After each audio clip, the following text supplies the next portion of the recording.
Hubo una época en la que llevar el color equivocado podía costarte la vida, emborracharte podía acabar en ejecución, y un rey podía matar legalmente a todos sus hermanos para quedarse con el trono. No son leyendas ni exageraciones.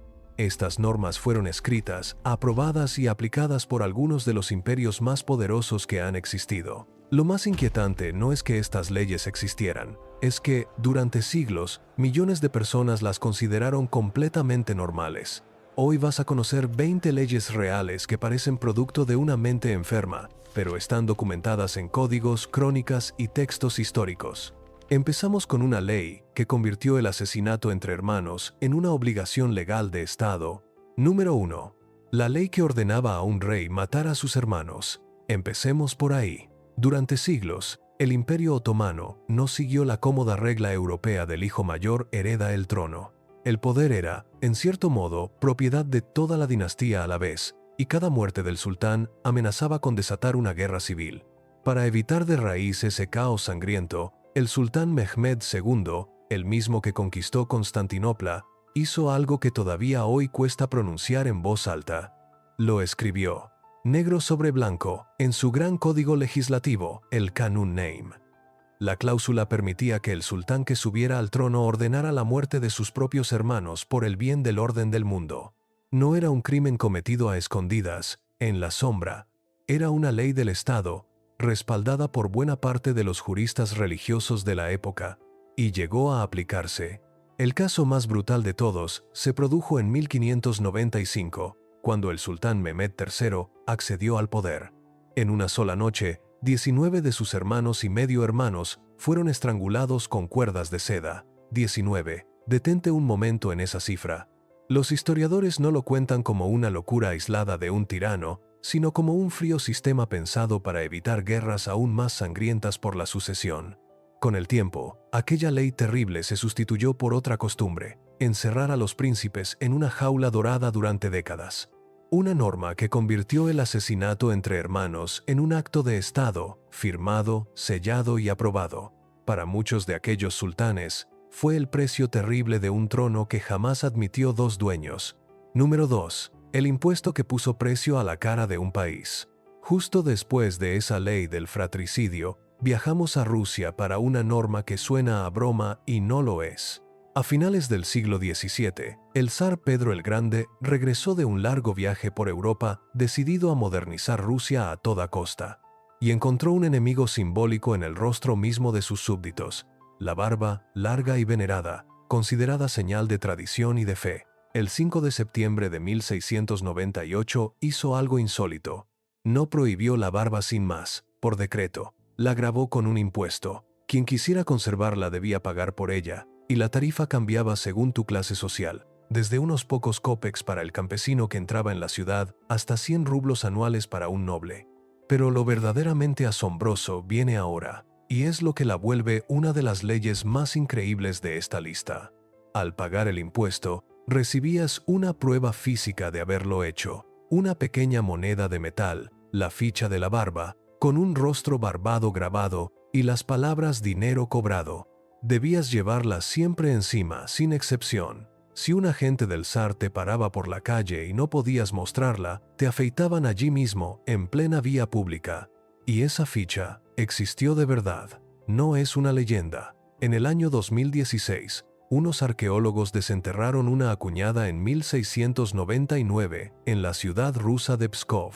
El impuesto sobre la barba se mantuvo en pie, con altibajos, hasta 1772, casi 75 años. Detente a pensarlo de verdad.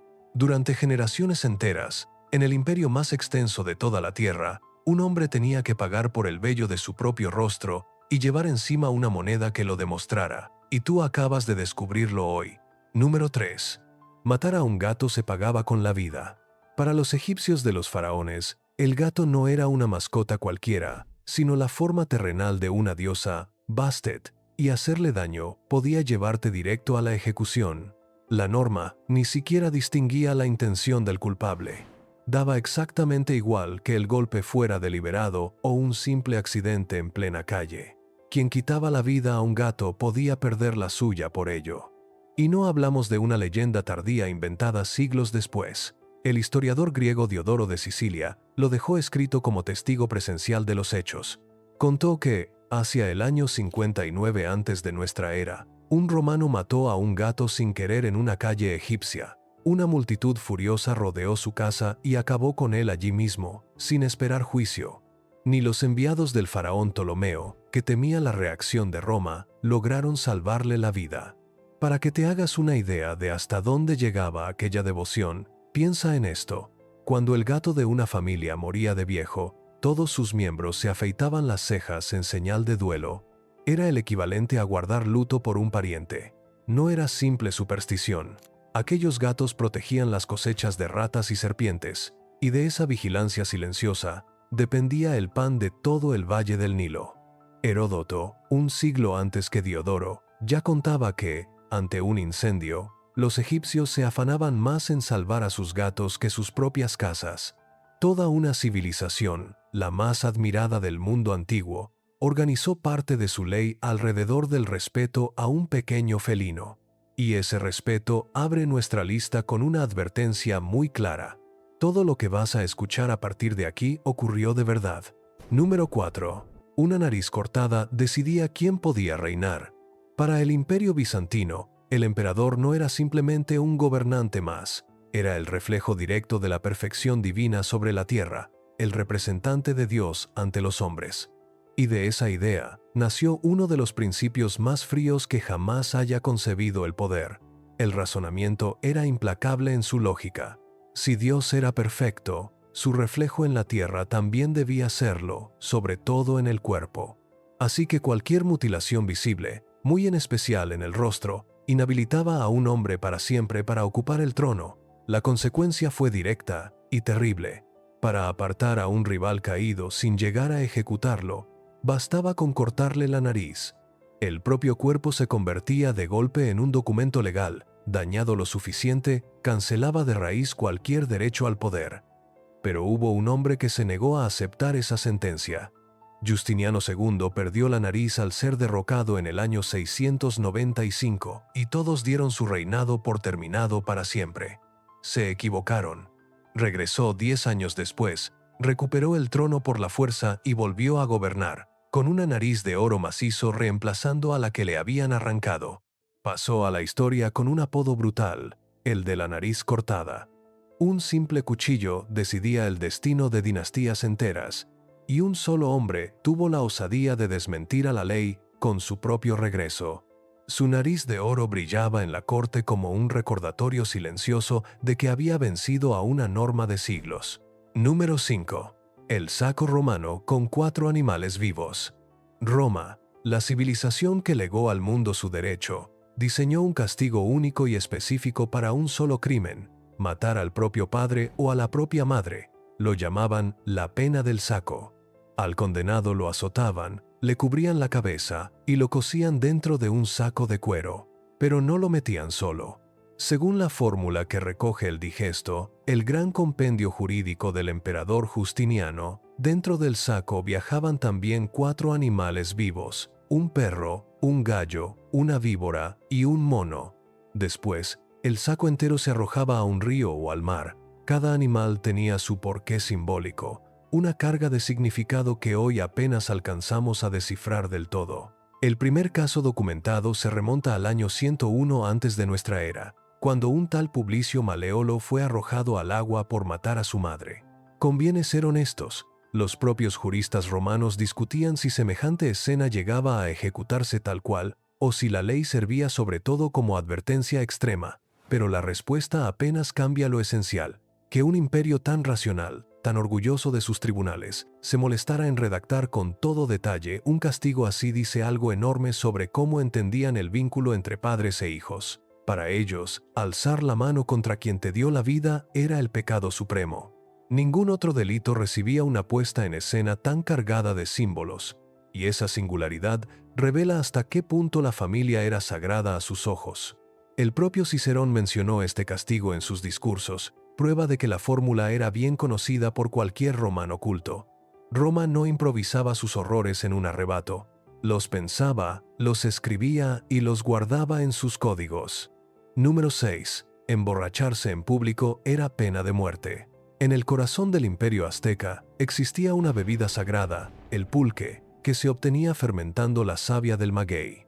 Estaba ligada a los dioses y rodeada de ceremonia, y precisamente por sagrada, su consumo se controlaba con mano de hierro. Para el pueblo llano, emborracharse en público no era una falta menor que se saldara con una reprimenda. Podía castigarse con la destrucción de la propia casa, con el rapado de la cabeza como humillación pública, o, en los casos más graves y reincidentes, con la muerte. Y aquí aparece el matiz que da la vuelta a la historia, un rasgo de humanidad inesperada. La ley contemplaba una excepción muy concreta. Los ancianos que superaban los 70 años quedaban completamente libres de la norma. Podían beber cuanto quisieran, cuando quisieran, sin consecuencia alguna. Habían servido a su comunidad durante toda una vida, y la sociedad se lo reconocía de esa manera tan singular. Los aztecas llegaron a medir la borrachera en conejos. Los 400 dioses conejo representaban los infinitos rostros de la embriaguez, desde el alegre hasta el pendenciero. Un joven sorprendido ebrio podía perder la vida, mientras su propio abuelo brindaba a su lado sin el menor temor. Ni siquiera los nobles se libraban. Para ellos, la borrachera pública se juzgaba una deshonra todavía más grave. Detrás de aquella severidad extrema no había un simple desprecio por el placer. Había una idea muy meditada sobre el orden, el respeto y el lugar exacto de cada persona dentro del grupo. Una ley durísima que, sin embargo, escondía una grieta de ternura hacia sus mayores. Número 7. El día que un cerdo se sentó en el banquillo. Estamos en Falaise, en la Normandía del año 1386. Acaba de ocurrir una tragedia terrible. Un niño ha muerto atacado por una cerda. Y lo que aquel pueblo hizo a continuación desafía todo lo que creemos saber sobre la justicia. No sacrificaron al animal en caliente, sin más. Lo detuvieron formalmente, lo encarcelaron y lo llevaron a juicio. A un juicio de verdad, con su juez, con testimonios y con el mismo procedimiento legal que se aplicaba a cualquier persona. La cerda fue declarada oficialmente culpable de asesinato. El día señalado para la ejecución, la vistieron con ropa humana y la ahorcaron en la plaza del mercado, ante una multitud. Y todo quedó anotado con detalle en las cuentas del municipio, hasta los guantes nuevos que se compraron para el verdugo. Lo más asombroso es que aquello no fue un hecho único. Durante siglos, cerdos, ratas, gallos e incluso enjambres de insectos comparecieron ante los tribunales de Europa. En Basilea, en 1474, un gallo fue condenado a la hoguera por el delito, sencillamente imposible, de haber puesto un huevo. Se temía que de aquel huevo naciera una criatura demoníaca, y el tribunal actuó con toda la solemnidad de un proceso humano. Detrás de todo aquello, había una convicción profunda y sincera. Si un animal podía pecar, también debía responder ante la ley como cualquier cristiano. No era crueldad gratuita ni ignorancia. Era, y esto es lo que maravilla, una idea entera y coherente sobre cómo funcionaba el mundo. Número 8. El color que podía costarte la vida. Imagina por un momento que la tela que vistes pudiera llevarte al patíbulo. En la antigua Roma, durante siglos, ese color existió de verdad y tenía nombre propio. Era la púrpura de Tiro, un tinte que se extraía, gota a gota, de un pequeño caracol de mar. Hacían falta miles y miles de esos moluscos para teñir una sola prenda, y por eso llegó a costar casi literalmente su peso en oro. Ese precio desorbitado la convirtió en la marca visible del poder absoluto. Los senadores lucían una franja de púrpura en la toga. Los generales que celebraban un triunfo la vestían casi entera. Pero, poco a poco, la ley fue cerrando el cerco alrededor de aquel tono. En el año 424, el emperador Teodosio II reservó la púrpura completa en exclusiva para la familia imperial y amenazó con la muerte a quien osara vestirla. Llevar ese color siendo un ciudadano común pasó a ser mucho más que pura ostentación. Podía interpretarse como un desafío directo al trono, casi como un acto de rebeldía imperial. Y aún así, muchos romanos siguieron burlando la norma, unos por presumir de riqueza y otros por pura rebeldía. Los tintoreros que guardaban el secreto de aquel color lo protegían como un tesoro de estado, transmitido en susurros de una generación a la siguiente. Cuando cayó Constantinopla en 1453, la receta de aquella púrpura se perdió casi por completo durante siglos. Detente a pensarlo un segundo. Todo un sistema legal, con penas de muerte incluidas, construido alrededor de una simple tonalidad. El poder no siempre se impone con ejércitos y murallas. A veces, basta con adueñarse de un color. Número 9. Cuando el fútbol fue ilegal para salvar un imperio. Piensa en un arma capaz de decidir una batalla entera desde la distancia. En la Edad Media, esa arma era el arco largo, y un buen arquero era un auténtico tesoro para la corona inglesa. Formar a esos arqueros no podía dejarse al azar de la voluntad de cada cual. Así que en 1363, el rey Eduardo III ordenó algo asombroso. Todo hombre sano debía practicar el tiro con arco cada domingo, sin excusa. Y para que nada distrajera de ese entrenamiento, prohibió bajo pena de cárcel una larga lista de juegos, entre ellos el fútbol, también el balonmano, los bolos e incluso las peleas de gallos. Practicar el deporte equivocado se convirtió, literalmente, en un delito castigado con prisión. La norma se reforzó una y otra vez, durante casi 2 siglos. En 1541, ya bajo Enrique VIII, seguía viva y ampliada. Todo varón menor de 60 años estaba obligado por ley a poseer arco y flechas en casa. La nobleza, como no podía ser de otro modo, quedaba exenta de la obligación, y aquellos arqueros forjados a golpe de ley fueron los que decidieron batallas legendarias como Azincourt y sostuvieron durante generaciones el poder militar de Inglaterra. En Azincourt, unos pocos miles de arqueros ingleses deshicieron a un ejército francés muy superior, con el mismo arco que la ley les obligaba a dominar cada domingo. Una prohibición que hoy nos parece un disparate mantuvo en pie, durante siglos, a todo un reino. Número 10. El precio legal de un gato, medido en trigo. En la Gales del siglo X, un rey, al que llamaron Hywel el Bueno, reunió a los hombres más sabios de su reino para poner sus leyes por escrito. Y en aquel código encontramos una de las normas más entrañables que se hayan escrito jamás. Fijaba, con una precisión asombrosa, el precio legal exacto de un gato. Un gatito recién nacido, antes de abrir siquiera los ojos, valía un penique. En cuanto empezaba a cazar sus primeros ratones, su precio subía a 2. Y un gato adulto, ya cazador probado y fiable, valía 4 peniques, exactamente lo mismo que una oveja entera. Pero el rasgo que corona esta ley es todavía mejor. Para tasar un gato que guardaba el granero del rey, había un método casi ceremonial. Se sujetaba al animal por la cola, con la punta rozando el suelo, y se vertía grano sobre él hasta cubrirlo por completo. Esa cantidad de trigo era, oficialmente, su precio. La grandeza de una civilización está, a veces, en la escala inmensa de sus imperios y sus ejércitos, y a veces está, simplemente, en la delicadeza de un rey que se detuvo a poner precio justo, moneda a moneda, a un pequeño cazador de ratones. Aquellas leyes galesas se copiaron y estudiaron durante siglos, mucho después de que el reino de Hywel desapareciera. Todavía hoy se conservan manuscritos medievales que recogen, con una minuciosidad sorprendente, el precio exacto de aquellos gatos. Número 11. Un padre con derecho a vender a su propio hijo. Las 12 tablas fueron el primer gran código escrito de Roma, grabado en bronce hacia el año 450 antes de nuestra era, para que todos pudieran conocer la ley. En ellas, el padre de familia ostentaba un poder que hoy nos resulta casi inconcebible sobre los suyos. La tradición más antigua le atribuía incluso el derecho de vida y muerte sobre sus hijos, aunque los historiadores subrayan que, en la práctica, ese poder extremo casi nunca se ejercía. Pero hay una cláusula que se conserva palabra por palabra y que todavía deja sin aliento a quien la lee por primera vez. Decía así, con toda naturalidad: si un padre vende a su hijo 3 veces, el hijo queda libre del padre. Léelo de nuevo, despacio. La ley no prohibía en absoluto vender al hijo. Lo daba por sentado como algo normal y solo ponía un límite simbólico a partir de la tercera venta. Con el paso del tiempo, esa misma norma se transformó en un ingenioso truco legal. Los padres que querían liberar a un hijo, concederle su independencia, organizaban 3 ventas simuladas para activar la cláusula. Y así, La frase pensada originalmente para poner un pequeño límite a un poder terrible acabó convertida en el trámite exacto con el que un joven romano alcanzaba, por fin, su libertad.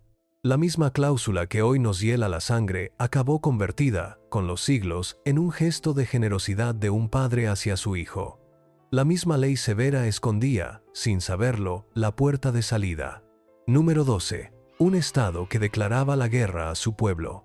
Esparta, la ciudad de los guerreros, se sostenía sobre una enorme población sometida, los ilotas, que trabajaban la tierra y superaban con creces en número a sus propios amos. Ese desequilibrio constante era el miedo secreto que nunca abandonaba a la ciudad, y la respuesta espartana fue tan organizada como escalofriante. Existía una institución llamada criptía. Según relata Plutarco siguiendo al propio Aristóteles, cada año los magistrados de la ciudad declaraban formalmente la guerra a los ilotas. Con esa simple declaración oficial, cualquier espartano podía matar a uno de ellos sin cometer delito ni contraer mancha religiosa alguna. Los jóvenes más prometedores del ejército, la futura élite, eran enviados al campo armados únicamente con un puñal. De día se ocultaban en lugares apartados. De noche recorrían los caminos y eliminaban en silencio a los ilotas que consideraban más peligrosos, empezando por los más fuertes y capaces. Un estado entero convirtió el asesinato selectivo en un rito de paso, en una prueba de madurez para formar a sus mejores hombres. Los historiadores todavía discuten hoy sus detalles exactos y su verdadero alcance. Pero la idea central está sólidamente documentada y resulta difícil de asimilar sin un escalofrío. Una ley que, cada otoño, declaraba oficialmente la guerra a sus propios habitantes. Con aquel gesto legal, Esparta convertía a sus futuros líderes en cazadores y a sus propios campesinos en presas de temporada. Número 13. El amarillo reservado al Hijo del Cielo. Si en Roma el color vedado era la púrpura, en la China imperial ese honor recayó sobre el amarillo. Pero aquí, el motivo era todavía más profundo, casi de orden cósmico. El amarillo representaba la Tierra, el elemento central entre los 5 que ordenaban el universo, y por extensión el centro mismo del mundo. Y el centro del mundo era, naturalmente, el emperador, el llamado Hijo del Cielo. Ya desde la dinastía Tang, hacia el siglo VII, se vedó al pueblo llano vestir el tono exacto de amarillo que el trono se había reservado para sí. Con las dinastías Ming y Qing, la norma se volvió aún más estricta y detallada. El amarillo brillante quedó en exclusiva para el emperador. Los propios príncipes debían conformarse con matices más apagados, como el color albaricoque. Vestir el amarillo imperial siendo un simple súbdito podía costarte muy caro. Ese color sagrado cubría la túnica del dragón de 5 garras y los tejados de la ciudad prohibida, que aún hoy brillan como oro puro bajo el sol de Pekín. El último emperador de China contó, ya anciano, que de niño absolutamente todo a su alrededor era amarillo, y que aquello le hizo sentir, desde su más tierna infancia, que era un ser distinto a cualquier otro ser humano. Ni un solo súbdito del imperio más poblado del planeta podía vestir, bajo ningún concepto, el tono que envolvía al hombre del trono del dragón. Aquel amarillo imperial no era un color más entre otros, sino un símbolo de poder absoluto que ni todo el oro del mundo podía comprar. Un color entero, encerrado por ley al servicio de un solo hombre. Número 14. Las mujeres que tumbaron una ley en la calle. En plena guerra a muerte contra Cartago, con el tesoro de Roma al borde del colapso tras la catástrofe de Canas, el Estado buscó dinero desesperadamente donde pudo. Así nació, en el año 215 antes de nuestra era, la ley Opia, y su blanco fueron, directamente, las mujeres. Ninguna podía poseer más de media onza de oro, ni vestir ropas de colores llamativos, ni desplazarse en carruaje dentro de la ciudad, salvo en las grandes fiestas religiosas. Era una ley de austeridad forzosa, pensada para un tiempo de catástrofe nacional. Pero la guerra terminó, Roma volvió a prosperar, y la ley siguió firmemente en pie. 20 años después, las romanas dijeron «basta». Y aquí llega lo verdaderamente extraordinario, el gesto que la historia no ha olvidado. Salieron a la calle en masa, bloquearon los accesos al foro y presionaron a los senadores sin moverse de allí ni un paso. El severo Catón, el político más conservador de su tiempo, se opuso con toda su elocuencia y las comparó con animales desbocados. No le sirvió absolutamente de nada. En el año 195 antes de nuestra era, aquella norma quedó por fin derogada. Piénsalo bien. Un grupo de mujeres, sin derecho a voto y sin ningún cargo público, cambió la ley de la república más poderosa de su época con la sola fuerza de su presencia en la plaza. Fue una de las primeras protestas de mujeres que registró la historia, y además, terminó en una victoria completa. Número 15. Robar una fruta se castigaba con la muerte. Antes de que Atenas fuera la cuna de la democracia, un hombre llamado Dracón le entregó su primer código escrito. Corría el siglo VII antes de nuestra era, y hasta entonces, la justicia dependía por completo del capricho de unos pocos nobles. Poner las normas por escrito, a la vista de todos, era en sí mismo un avance civilizador enorme. El problema no fue la idea, sino el contenido. Según cuenta Plutarco, casi cualquier delito, por pequeño que fuese, terminaba en el patíbulo. Robar una col o una manzana recibía exactamente el mismo castigo que un asesinato a sangre fría, la pena de muerte. Cuando le preguntaron por qué imponía la máxima pena a faltas tan leves, Dracón respondió con una frialdad escalofriante. Dijo que las pequeñas ya merecían la muerte, y que para las grandes, sencillamente, no tenían nada peor que ofrecer. Aquella dureza escondía una intención de fondo: igualar a todos ante un castigo conocido, en lugar de dejar la vida en manos del humor de un juez. Apenas una generación después, el sabio Solón derogó casi todas sus penas de muerte, pero el nombre de Dracón quedó grabado para siempre. Por eso se decía que sus leyes no estaban escritas con tinta, sino con sangre.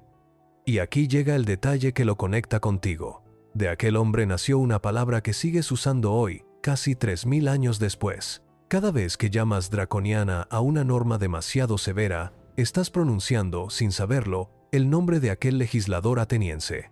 Los historiadores debaten cuánto exageraron las fuentes antiguas su dureza real, pero el eco de aquel código atravesó 26 siglos y llegó intacto hasta tu propio vocabulario. Número 16. Comer pescado por obligación, para tener flota. En la Inglaterra de Isabel I, sentarse a comer pescado dejó de ser una simple cuestión religiosa para convertirse en un asunto de máxima seguridad nacional. El motivo era puramente estratégico. El consejero Guillermo Cecil impulsó, en 1563, una ley realmente extraordinaria. Fijaba días obligatorios de pescado a lo largo de la semana. El miércoles se sumó por decreto al viernes y al sábado ya tradicionales. Comer carne en esos días señalados se castigaba con una multa considerable o directamente con la cárcel. Y lo más revelador es que la propia ley se molestaba en aclarar su verdadero motivo. No era por devoción, ni por salvar el alma de nadie, según decía expresamente el texto. Era, con todas sus letras, para el mantenimiento de la armada. La lógica detrás resultaba brillante. Cuanto más pescado consumía el país, más fuerte se volvía su flota pesquera. Y cuanta más flota pesquera navegaba, más marinos expertos habría disponibles para tripular los barcos de guerra el día que el reino los necesitara. La apuesta acabó dando su fruto. Cuando la temible Armada Invencible española apareció frente a las costas inglesas en 1588, la mayoría de los barcos que la enfrentaron eran mercantes tripulados por hombres de mar. Sin saberlo, aquellos pescadores llevaban toda su vida entrenando para ese día. Un imperio se preparó para la guerra pidiendo a su gente, por ley, que cenara pescado. El pueblo bautizó aquellos miércoles con sorna como el ayuno de Cecil, pero la flota que nació de ellos ayudó a cambiar el destino de Europa. Número 17. Cuando era Dios quien dictaba la sentencia. Durante siglos, en buena parte de Europa, la culpa o la inocencia de un acusado no las decidía un juez ni un jurado, las decidía, directamente, Dios. Lo llamaban el juicio de Dios, y funcionaba de maneras que hoy nos hielan la sangre. En la prueba del hierro candente, el acusado debía tomar una barra de hierro al rojo vivo y caminar con ella unos 3 metros ante toda la aldea. Después, le vendaban la mano y la sellaban con cuidado. 3 días más tarde, un sacerdote retiraba la venda ante el pueblo entero. Si la herida cicatrizaba limpiamente, era inocente. Si se había infectado, era culpable sin remedio. La otra gran prueba era la del agua fría. reservada sobre todo a los más humildes. Al acusado lo ataban y lo hundían en un estanque o un río previamente bendecido. Y aquí aparece la paradoja más cruel de toda la historia del derecho. Si se hundía, era declarado inocente, porque el agua sagrada lo había aceptado. Si flotaba, era culpable, porque el agua pura lo rechazaba. Para salvar tu nombre, tenías que estar dispuesto a ahogarte. Existía incluso una tercera vía, la del bocado maldito, comer un trozo de pan con una pluma escondida y, si te atragantabas, la culpa quedaba probada. Piénsalo un instante. Todo un continente confió durante siglos su justicia a una quemadura o a la corriente de un río. Hasta que, en el año 1215, el Concilio de Letrán prohibió a los sacerdotes bendecir aquellas pruebas. Sin esa bendición, el sistema entero se vino abajo en pocos años. Y de aquel enorme vacío nació algo que todavía usamos hoy en medio mundo: el juicio ante un jurado. 12 vecinos decidiendo lo que antes se dejaba en manos del cielo. Número 18. Quedarse soltero tenía, por ley, un precio. El emperador Augusto contempló a la élite de Roma y no le gustó en absoluto lo que vio: demasiados solteros cómodos, demasiados matrimonios sin descendencia, y decidió corregirlo directamente por ley. En el año 9 de nuestra era se aprobó la Ley Papia Popea. Su objetivo declarado era empujar a los ciudadanos hacia el matrimonio y la crianza de hijos. Los hombres solteros de entre 25 y 60 años y las mujeres solteras de entre 20 y 50 quedaban seriamente limitados para recibir herencias. Permanecer soltero tenía, de forma literal, un coste económico. Las viudas estaban obligadas a volver a casarse dentro de un plazo o perder ciertas ventajas legales. En cambio, quien tenía 3 hijos o más recibía privilegios muy jugosos, preferencia en los cargos públicos y exenciones de diversas cargas del Estado.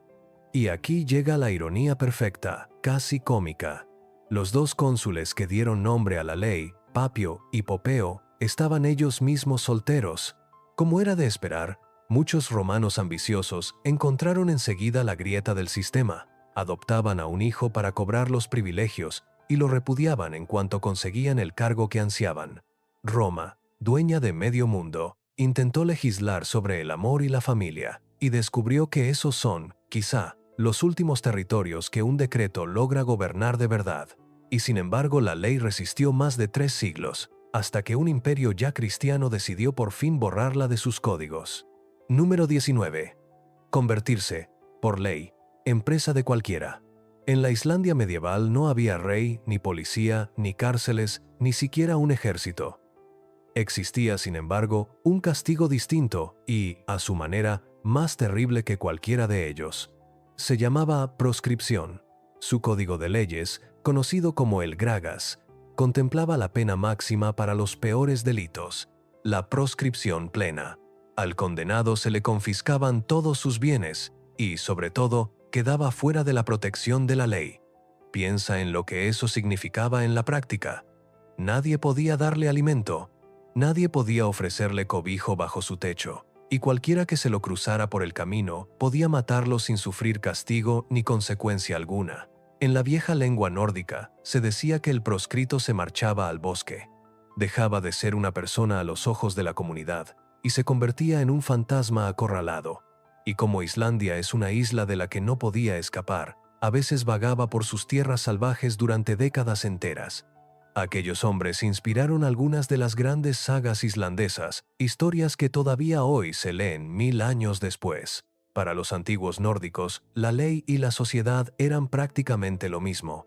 Quedar fuera de una equivalía a quedar fuera de la otra. Y no existía condena más absoluta ni más solitaria que dejar de existir ante los ojos de todos. El proscrito más célebre, Grettir el Fuerte, sobrevivió casi 20 años acorralado, y su historia se convirtió en una de las sagas más leídas del norte. Ser proscrito no era ir a prisión, sino algo mucho peor: era quedar borrado del mundo de los vivos sin haber llegado a morir. Número 20. La palabra que pronuncias sin saber que es una ley. Cae la noche sobre una ciudad medieval. Las casas son de madera, apretadas unas contra otras, y basta un solo descuido con la lumbre para que un barrio entero arda hasta los cimientos. El fuego era el enemigo silencioso de cada anochecer. Por eso, tras conquistar Inglaterra en 1066, Guillermo el Conquistador impuso una norma sencilla y estricta a todos sus súbditos. Cada noche, al sonar una campana hacia las 8, todo el mundo debía cubrir su fuego y apagar sus luces antes de acostarse. La orden tenía nombre propio en la lengua de los normandos: couvre-feu, que significa, literalmente, cubre el fuego. Y de aquellas dos palabras, nació otra que tú usas hoy sin pensarlo un solo instante. Couvre-feu se fue transformando, siglo tras siglo, hasta convertirse en nuestra expresión toque de queda. Cada vez que la escuchas en un informativo, en una noticia sobre una ciudad en crisis, estás repitiendo, sin saberlo, el eco de una ley inglesa del siglo XI. Y hay una ironía preciosa en ello. Su objetivo original ni siquiera era militar ni represivo. Era sencillamente evitar incendios en un mundo construido entero en madera. El rey Enrique I relajó la obligación hacia el año 1100, pero la campana siguió sonando en pueblos y ciudades durante cientos de años. Aún hoy, en decenas de idiomas distintos, la palabra que designa esa orden nocturna desciende de aquella humilde campana normanda. Del francés couvre-feu pasó al inglés curfew, y de ahí saltó a nuestra propia lengua. Una humilde norma contra el fuego se transformó en una palabra que hoy atraviesa tu vida entera. Antes de despedirnos, quédate con tres que resumen esta locura. Un imperio que legalizó por escrito que un rey acabara con todos sus hermanos. Un zar cobrando impuestos por la barba y repartiendo monedas para poder demostrarlo. Y todo un continente dejando en manos de un hierro al rojo o de un río la suerte de un acusado. 20 leyes reales, documentadas una por una, que durante siglos parecieron lo más normal del mundo a quienes las vivían, y todas ellas comparten una misma verdad. Ninguna era, para su época, un disparate sin sentido. Cada una respondía a un miedo concreto, a una fe profunda o a una idea del orden que hoy nos cuesta muchísimo imaginar. La ley nunca ha sido un papel lejano y aburrido. Ha decidido lo que comías, el color de tu ropa y hasta el pelo de tu propia cara. Y esa es, quizá, la verdadera maravilla de todo esto: descubrir cuánto de lo que hoy damos por evidente y natural fue, alguna vez, una norma tan extraña como estas. Ahora dime una cosa aquí abajo, en los comentarios. De las 20, ¿cuál te ha parecido la más increíble de todas? Estoy convencido de que no todos vamos a elegir la misma. Y si has llegado hasta aquí conmigo, es porque esto te fascina tanto como a mí. En el canal tienes esperándote una lista completa, dedicada por entero a la historia que nadie te contó. Antes de que te vayas, quédate con esta última idea. La próxima vez que alguien te diga que una ley suena inventada, recuerda esta lista, porque la realidad, casi siempre, terminó superando a la imaginación.